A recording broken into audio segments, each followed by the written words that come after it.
हुआ तख्ता पलट, Xi Jinping house arrest. Bharat समेत दुनिया भर के सोशल मीडिया पर बीते कई दिनों से लोग दावा कर रहे हैं कि चीन के राष्ट्रपति शी जिनपिंग को चीन की आर्मी ने हाउस अरेस्ट कर देश में तख्ता पलट कर दिया है। दुनिया के कई नेता इस बारे में सवाल जवाब कर रहे हैं कि क्या ये अफवाह सही है, क्या चीन में सच में ऐसा कुछ हुआ है। और ये सवाल इसीलिए भी अहम बन जाता है क्योंकि एससीओ की मीटिंग के बाद से वो पब्लिकली देखे भी नहीं गए हैं। इतना ही नहीं, चीन को लेकर ये भी खबरें निकल कर आ रही है कि चीन सेना ने कई हाईवेज को अपने कब्जे में कर लिया है।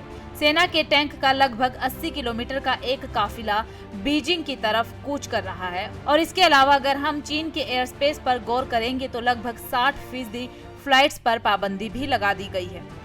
सुब्रमण्यम स्वामी ने भी किया ट्वीट। इस मुद्दे पर बीजेपी के वरिष्ठ नेता सुब्रमण्यम स्वामी जी ने भी एक ट्वीट करते हुए कहा कि ऐसी अफवाह निकल कर आ रही है कि शी जिनपिंग को बीजिंग में हाउस अरेस्ट कर लिया गया है और शी जिनपिंग को चाइनीज कम्युनिस्ट पार्टी के नेताओं ने आर्मी इंचार्ज के रूप में पार्टी से बाहर कर दिया है।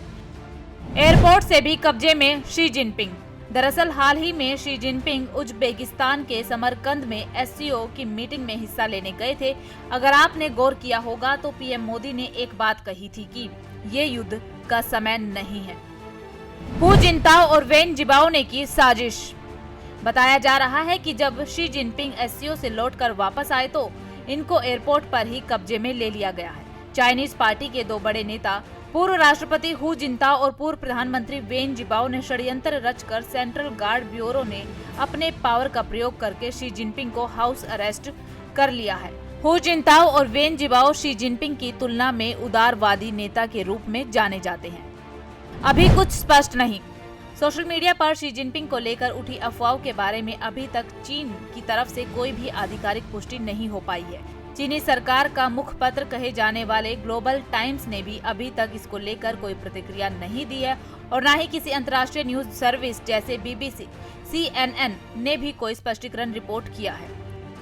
वैसे ही कहने को तो चीन एक कम्युनिस्ट देश है, यह बताने की बात नहीं है कि कम्युनिस्ट विचारधारा का जन्मदाता रूस है और उससे ही चीन ने एक विचारधारा को अंगीकृत किया है, लेकिन वह इस विचारधारा में अपने हितों के अनुरूप नियम बनाता है। चीन रूस की गलतियों को एक प्रयोग के रूप में देखता है और वह इसे सीख लेते हुए अपने हितों के अनुरूप कार्य करता है, जिसके चलते ही चीन ने 1978 में ही अपनी बाजार को दुनिया के लिए खोल दिया था, जबकि रूस ऐसा नहीं कर सका, जिसका नतीजा ये हुआ कि सोवियत संघ 1991 में टुकड़ों में बट गया।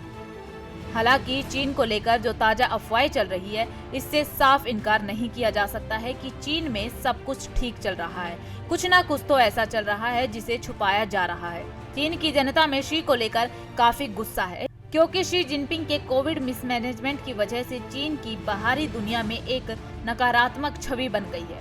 कई बड़ी कंपनियां चीन को छोड़कर भारत और वियतनाम का रुख कर रही है। चीन की डेप्थ ट्रैप पॉलिसी का कई देश खुलकर विरोध करने लगे हैं। हाल ही में चीन में इकोनॉमिक क्राइसिस भी देखने को मिला था, जिसकी वजह से बैंकों के सामने सेना के टैंक खड़े करने पड़ गए थे। न्यूज वॉच इंडिया के लिए अतुल कुमार की रिपोर्ट।